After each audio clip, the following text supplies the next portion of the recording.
Hola a todos, dos continentes, dos protagonistas y ambos colombianos. Lo de Lucho Díaz que sigue dando de qué hablar, producto primero de su estelar actuación. No podemos perder el foco de lo que hizo en la cancha, de lo bueno que pasó en la cancha.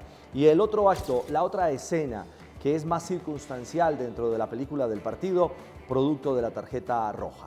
Eso en Europa, pero en América otro gran protagonista, el colombiano Sebastián Villa, que indudablemente ha encontrado un renacer, no solo a nivel personal, también en el fútbol. Esa revancha de la que podemos hablar con Sebastián Villa, que ha encontrado en Independiente de Rivadavia un nuevo despertar, una nueva luz, un camino que incluso lo lleva a la gloria. Un primer título en la ruta de este equipo mendocino con más de 100 años de historia y con un colombiano, Sebastián Villa, como gran protagonista.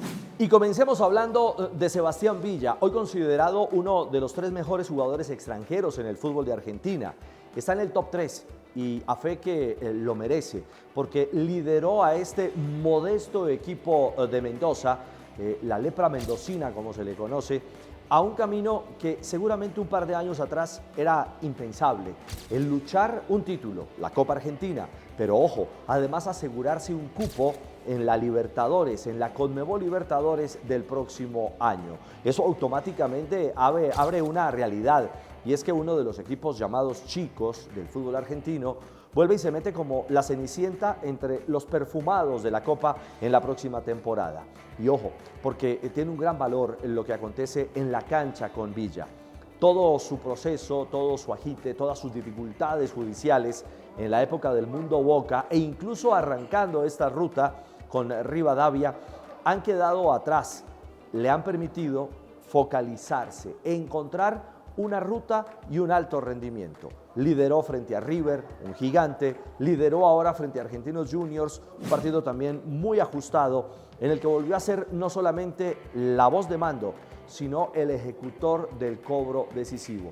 Y eso tiene un valor especial, porque habla del momento mental, de la psiquis, de la capacidad y el equilibrio que ha encontrado Villa en la actualidad, que nos decía y nos contaba de manera particular e íntima que va por todo.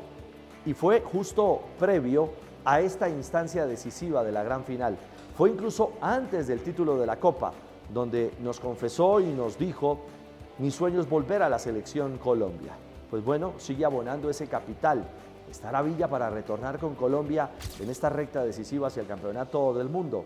Es un interrogante gigante, que seguramente la respuesta la tendrá el técnico Lorenzo de cara a lo que significa pensar en sumar, en subir al bus mundialista a nuevas cartas que pueden ser fundamentales. Pero de esa historia habrá que hablar después, porque hoy lo que hay que destacar indudablemente es el momento Villa, la capacidad de un jugador que se ha reinventado, que ha sido resiliente y que está encontrando un altísimo nivel de competencia en el fútbol argentino.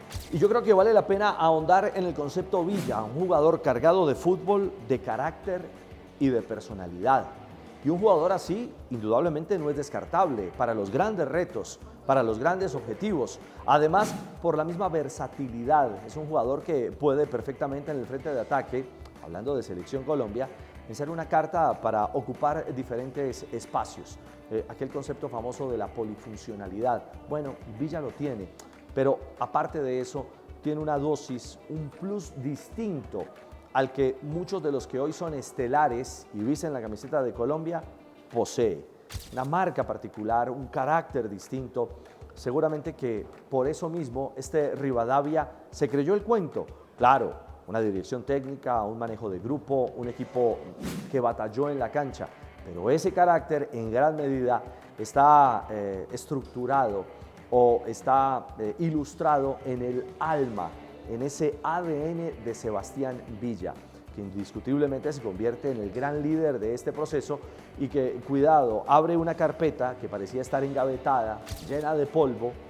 Creo que sale de esa gaveta y de a poco el polvo se quita de encima para verlo como una alternativa.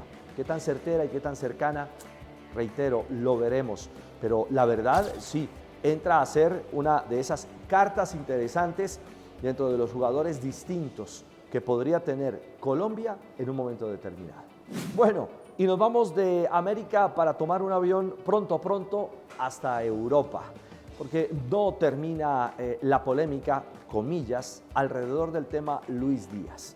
Hoy un tremendo estelar, y si hablamos de tops, indiscutiblemente está en el top 3 de los mejores delanteros de Europa, por su capacidad de definición, por su momento particular en lo individual en cuanto a se refiere al rendimiento con el Bayern de Múnich, pero también, como lo decía Jürgen Klinsmann, en esa capacidad de entendimiento. Parece que hubiese nacido ahí en Bavaria, que hubiese sido uno de los formados en la cantera increíblemente de un equipo con tantas complejidades. Y cuando digo complejidades, es el entendimiento del fútbol alemán, de las características de un equipo como el Bayern Múnich, de la capacidad para entender una región como es Baviera, porque Alemania también es de subregiones, como lo es nuestra Colombia. Y Lucho se conectó de inmediato. Entonces, eso habla a las claras del gran momento que vive Luis Díaz. Y eso me refiero a la expulsión, a la tarjeta roja, al, digamos, lamentable suceso que se dio en la cancha, porque fue una acción de juego, no puede opacar todo lo bueno, los focos que iluminan hoy la realidad de nuestro gran símbolo en la selección Colombia.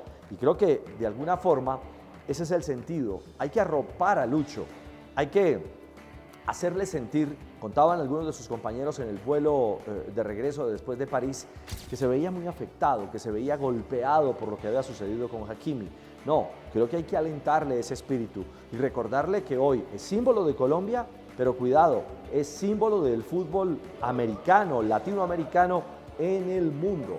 Es una de las cartas para mostrar como top en el próximo campeonato mundial, y seguro que va a ser esa bandera, ese estandarte que va a plantar a Colombia en la Copa del Mundo de Estados Unidos, Canadá y México. En esta doble confrontación, en la gira de los Estados Unidos que se nos acerca, seguro que va a ser importante por parte de Lorenzo y su cuerpo técnico recordarle al oído, alimentarle a Luis Díaz ese espíritu y esa condición de líder natural, que un episodio como el vivido con Hakimi no se convierta en el foco. Lamentablemente, a veces lo negativo es lo que se roba toda la atención. No, ¿por qué no apostamos por lo positivo?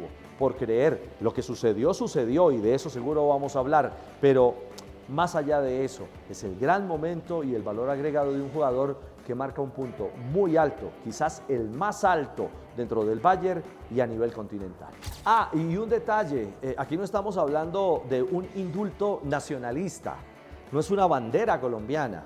Las voces de apoyo y respaldo comenzaron incluso por parte de los rivales en el juego frente al Paris Saint-Germain. El primero que levantó la mano fue Luis Enrique, el técnico del PSG. Luego el capitán Marquinhos, que habló incluso en calificativos muy positivos de la persona que es Luis, de lo que expresa dentro de la cancha. Y eso habla a las claras del nivel no solamente futbolístico, sino humano de Lucho Díaz, de cómo lo leen en Europa, de cómo lo leen en la gran élite. Salió Harry Kane, su compañero y capitán del Bayern, un inglés defendiendo a un jugador recién llegado, porque hay que ponerlo en ese contexto. Lucho es el recién llegado a un gigante del fútbol mundial. Y sale Kane como bandera fundamental del equipo a decir, no, esto fue circunstancial. El hecho se da en la cancha e incluso hace alusión a lo vivido en el Campeonato del Mundo con Musiala y Donnarumma. Una acción mucho más agresiva, una acción mucho más compleja en el contexto de la lesión misma vivida por el jugador del conjunto bávaro y que pasó inadvertida, comillas. No hubo una sanción ni pública ni disciplinaria en el terreno de juego. Entonces, no es el chico malo, jamás. Lucho es un hombre que se divierte en la cancha, que sonríe en el terreno de juego, que impregna esa alegría, esa que se apagó en el Liverpool cuando se fue el Guajiro y que todavía no encuentran, esa luz que no hallan en Anfield. Bueno, esa misma que ahora en Bayern, en territorio bávaro, es de gran valor, tendrá que mantenerse y alimentarla para entender que lo sucedido en la cancha incluso le permitió encontrar defensores de oficio de su propio plantel, de los equipos rivales, del fútbol del mundo, de exjugadores que entienden y saben que fue un episodio simplemente circunstancial, que fue una lamentable acción de juego donde el sacrificado fue Hakimi y el señalado el colombiano Lucho Díaz. ¿Ustedes qué opinan? ¿La visión de lo que pasa en América con Villa o lo que acontece hoy con Lucho en Europa? Sus opiniones, como siempre, las leemos aquí en golcaracol.com. Hasta la próxima.